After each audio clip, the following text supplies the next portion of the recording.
اور شاہد صاحب اب آج کل جو میچ ہوا بنگلہ دیش افغانستان کے درمیان، ہم نے دیکھا کہ ظاہر ہے بنگال ٹائیگرز شکست کی صورت میں ایونٹ سے باہر ہو جاتے ہیں، لیکن گروپ بی کا یہ اہم میچ تھا اور بنگلہ دیش نے 8 رن سے ہرا دیا افغانستان کو۔ اب آج پاکستان کا یو اے ای سے میچ ہے، اب یہ ذرا سچویشن کیا بن رہی ہے؟ اب یو اے ای سے تو ہم جیت ہی جائیں گے، کیا کہتے ہیں آپ؟ انشاءاللہ جیتنا چاہیے، آلدو کہ T20 ایک بڑا فریک سا گیم ہے، اس میں ایک آدھی پرفارمنس میچ کو چینج کر دیتی ہے۔ انشاءاللہ ہم جیتیں گے اور پھر اچھا جواب دیں 21 تاریخ کو۔ اس گروپ میں تو یہی پوزیشن ہے کہ یو اے ای اور پاکستان میں سے اب ایک ٹیم جائے گی، اللہ کرے گا انشاءاللہ پاکستان جائے گی۔ اور اس گروپ میں ذرا ٹائٹ ہو گیا کہ بنگلہ دیش بھی اس پوزیشن میں ہے کہ وہ اگلے راؤنڈ میں جائے گی۔ افغانستان کو اپنا اگلا میچ ہر صورت میں سری لنکا سے جیتنا ہے، ان کا نیٹ رن ریٹ بنگلہ دیش سے بہتر ہے۔ وہاں پہ دیکھیں کہ سری لنکا کی ٹیم بڑی اچھی نظر آ رہی ہے، انہوں نے جس طرح کرکٹ کھیلی ہے، تو پاکستان کو آج یو اے ای سے میچ جیتنا چاہیے۔ تو مطلب پاکستان کا دوبارہ انڈیا سے سامنا ہو سکتا ہے، تو پھر پتہ نہیں نہ جانے کیا اب انڈینز نیا کیا لے کر آئیں گے، میں تو یہ سوچ رہی تھی۔ ہونا چاہیے اور ٹی او آرز پہلے سے ڈیسائیڈ کرنے چاہیے پاکستان کو، ایک اے سی سی کے تھرو، آئی سی سی کے تھرو اپنی ٹرمز آف ریفرنس کہ کیا کیا ہوگا، کس طرح ہوگا، کیا قومی ترانے بھی بجیں گے کہ نہیں بجیں گے، کیا پریس کانفرنس میں پھر پولیٹیکل باتیں کی جائیں گی، یہ سارا ڈیسائیڈ کرنا چاہیے۔ اور سب سے بڑھ کر جو بھارتی میڈیا پروجیکٹ کر رہا ہے کہ اگر بھارت نے ٹورنامنٹ جیتا تو وہ کپ محسن نقوی سے نہیں لیں گے، وہ ڈائس شیئر نہیں کریں گے، یہ بات بھی پہلے سے طے ہو جانا چاہیے۔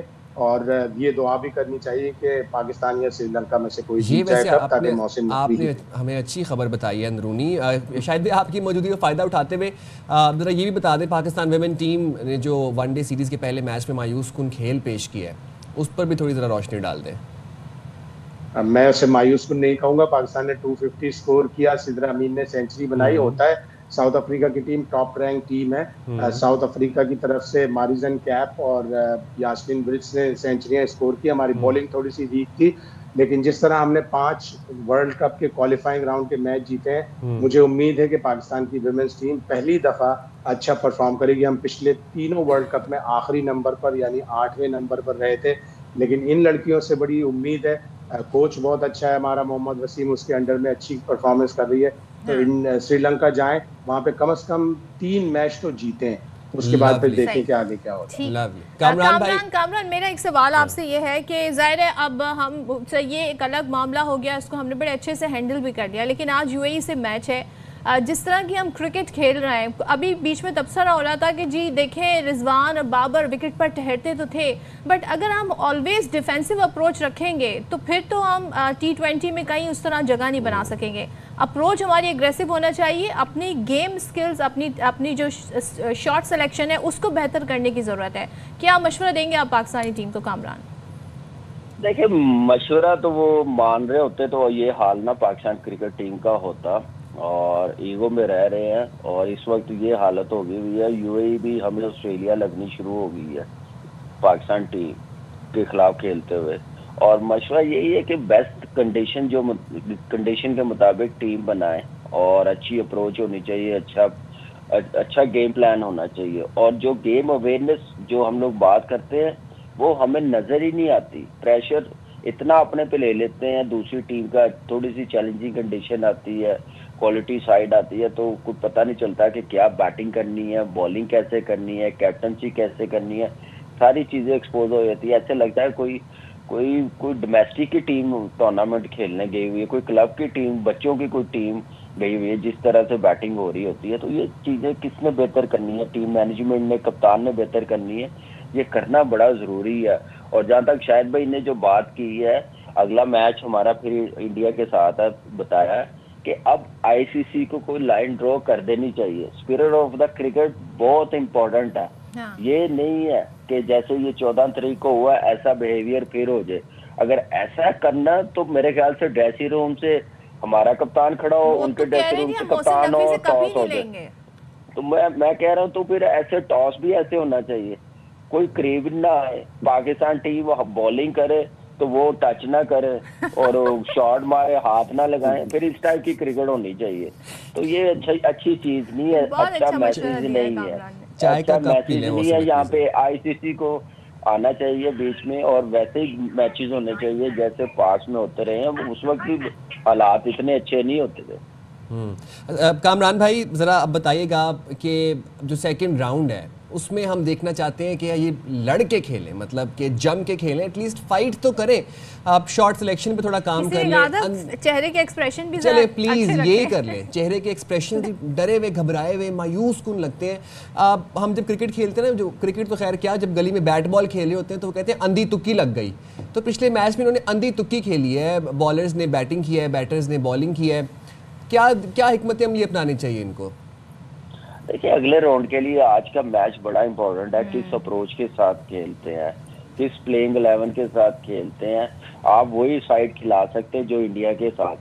ایکچولی ہم لوگوں کی سائن پتہ ہے کیا پرابلم کیا ہے, شاید بھائی بھی ایگری کریں گے, ہم 8ویں 9ویں نمبر کی ٹیم سے کھیلتے ہیں نا میچ کو ہی, تو اگلا میچ ہمارا نمبر 1 ٹیم سے ہوتا ہے نا, تو اس کو بھی 8ویں 9ویں نمبر کی ٹیم سمجھ کے کھیل رہے ہوتے ہیں. پلینگ سائڈ وہی ہو رہی ہوتی ہے, کنڈیشن بھی وہی سمجھ رہے ہوتے ہیں ڈفرینٹ وینیو میں جا کے. تو یہ چیزیں مجھے لگتا ہے کہ اچھی نہیں ہے. تو یہ اس کے مطابق اپنی ٹیم کرکٹ چلانی چاہیے. شاید بھائی ہنس رہے ہیں, میں حیران ہو رہا کہ میں شاید کوئی ایسی باتیں کر رہا ہوں, لیکن یہ یہ حقیقت ہے. آپ دیکھیں شارجہ میں جو پلینگ سائڈ کھیلی وہی دبئی میں کھیلی, وہی انڈیا کے خلاف کھیلی. کوئی بندہ ان کو بتائے کہ بولنگ لائن اپ کھلانی ہے, آپ نے بیٹنگ جو کھلا رہے اتنی لمبی 8ویں تک 6 میں نہیں کیا تو 7-8 میں بھی نہیں کرنا کچھ. یہ چھوٹی ٹیمیں موقع دے دیتی 7-8 کو پرفارمنس کروانے کا, بیٹنگ کروانے کا. یہ بڑی ٹیمیں نہیں دیتی, وہ ایک غلطی پکڑ لیتے ہیں اور دوبارہ اٹھنے نہیں دیتے. یہ ہے نمبر 1 ٹیم کوالٹی سائڈ جو آتی ہے وہ ہمیں ایکسپوز اس لیے کرتی. تو ہماری بھی ٹیم کبھی ہوتی تھی, لیکن وہ اپروچ چینج کی گئی, لائکنگ ڈس لائکنگ سائڈ پہ کرے. اس وقت پاکستان کا سوچے کس طرف کرکٹ جا رہی ہے تو پھر ہی اچھی ہوگی. نہیں تو کل کو آپ کو میرے خیال سے یہ یو اے ای بھی میرے خیال سے ہرانا شروع کر دے گی. یہ ذرا سوچ کے کرکٹ کھیلنی شروع کرے اور اگلے راؤنڈ کے لیے بیسٹ پلینگ 11 اتارے. بٹ اگر جو بھی آپ نے بالنگ پوری ہونی چاہیے, بیٹنگ بھی پوری ہونی چاہیے. آپ کا کیسا آل راؤنڈر ہے فہیم اشرف, اچھا نو ڈاؤٹ, نو برا نہیں ہے. دنیا میں آل راؤنڈر جو کھیل رہا ہوتا ہے وہ 6 نمبر پہ آ رہا ہے اور ہمارا 8ویں 9ویں پہ آ رہا ہوتا ہے. کس کو بیوقوف بنا رہا ہے. صحیح بات. ایک کوئی کامنٹ دے دیں لاسٹ کامران, آج کا میچ جیت جائیں گے آسانی سے؟ بالکل جیتنا چاہیے, اتنی بھی نہیں ہماری ٹیم ایسی, لیکن ہمارے پاس ذہن ایسے بن گئے اس ٹائپ کی کرکٹ کھیل رہے ہیں کہ یو اے بھی ہمیں لگتا ہے کہ جیتنے دے گی یا نہیں جیتنے دے گی. لیکن فینس تو یہی امید کرتے ہیں نا کہ پاکستان ٹیم واپس آئے, اچھی کرکٹ کھیلے. مجھے امید ہے کہ اچھے مارجن سے جیتے کہ اگلے میچ کے لیے اچھی اسٹیٹمنٹ جائے. لولی, بہت شکریہ کامران بھائی, شاہد بھائی, آپ لوگوں نے باخبر سویرا کے لیے وقت نکالا. تھینک یو ویری مچ. بہت ہی فارغ ہے بھارتی میڈیا, اب وہ بیٹ کی نئی کہانیاں بنا رہے ہیں. ویسے میں اس کانفیڈنس پہ, ٹھیک ہے آپ کی ٹیم اس وقت نمبر 1 ہے, بٹ سٹل میں اس کانفیڈنس پہ حیران ہوں کہ جی ہم جیت گئے نا تو ہم یہ کپ محسن نقوی صاحب سے نہیں لیں گے, کیونکہ وہ ایشیا کپ کو, ایشین باڈی جو ہے, ایشین کرکٹ کاؤنسل جو ہے, اس کو ہیڈ کر رہا ہے. سو آپ چیک کریں ذرا, ان کا کتنے چھوٹے چھوٹے مسائل ہیں ان کے. اصل میں نا چھوٹا دل ہے, ان کو چائے کا کپ بہت پسند ہے, تو میرے خیال سے ان کو چائے پلانی چاہیے. کب سے مسئلہ ہے, کب سے مسئلہ ہے ان کو. لاسٹ ٹائم وہ چاہے وہ کپ ٹرافی والا کپ ہو یا چائے والا کپ ہو. او گاڈ, یہ آپ نے صحیح بات پوائنٹ آؤٹ کی. اب اچھا, اب آپ یہ دیکھیں کہ اب بھارتی پنجاب کے وزیر اعلیٰ بھگونت مان نے مودی سرکار اور بی سی سی آئی کو آڑے ہاتھوں لے لیا. اب دیکھیں, جب اتنی کوئی انی نہیں مچی ہوئی, جس میں پنجابی میں کہتے ہیں کہ کوئی نہ کوئی سین وائسز ہوتی ہیں ملک کے اندر, اب وہ یہ کہتے ہیں کہ ہاتھ نہ ملا کر کون سا آپریشن سندور جیت لیا آپ لوگوں نے. پاکستانی اداکار کی فلم تو بھارت میں روکتے ہیں, لیکن میچ اس لیے کھیلتے ہیں کہ اس کا سربراہ امت شاہ کا بیٹا جے شاہ ہے. بھگونت مان نے سکھوں کو کرتارپور جانے سے روکنے پر بھی سوال اٹھایا. چلیں, کوئی تو ہے جو بھارت میں ایک لاجیکل بات کرتا اور سوال اٹھاتا ہوا ہمیں نظر آ رہا ہے, ورنہ تو سارے حکومت کی حکومتی بیانی آگے بڑھاتے ہیں. اچھا جی, بات اب جب سپورٹس کی ہو رہی ہے تو پاکستان کے ہیرو کی بات کرتے ہیں, ارشد ندیم کی. اور آج سب آپ لوگ ٹیوننگ کیجئے گا ٹیلی ویژن, کیونکہ 4:45 پاکستانی ٹائم ہے. اولمپکس میں پاکستان کا پرچم بلند کرنے والے گولڈن بوائے ارشد ندیم آج ایک بار پھر ایکشن میں نظر آئیں گے, اور جاپان میں جاری ورلڈ ایتھلیٹکس چیمپئن شپ میں آج کوالیفائنگ راؤنڈ میں حصہ لیں گے. ایونٹ کا جو فائنل ہے وہ 18 ستمبر کو ہوگا. تو سنتے ہیں ارشد کیا کہہ رہے ہیں. ایتھلیٹک چیمپئن شپ کھیلنا ہے جاپان ٹوکیو میں, کو میرا کوالیفائی راؤنڈ ہے. میرے لیے مزید دعا کرے تاکہ میں اچھا پرفارم کروں اور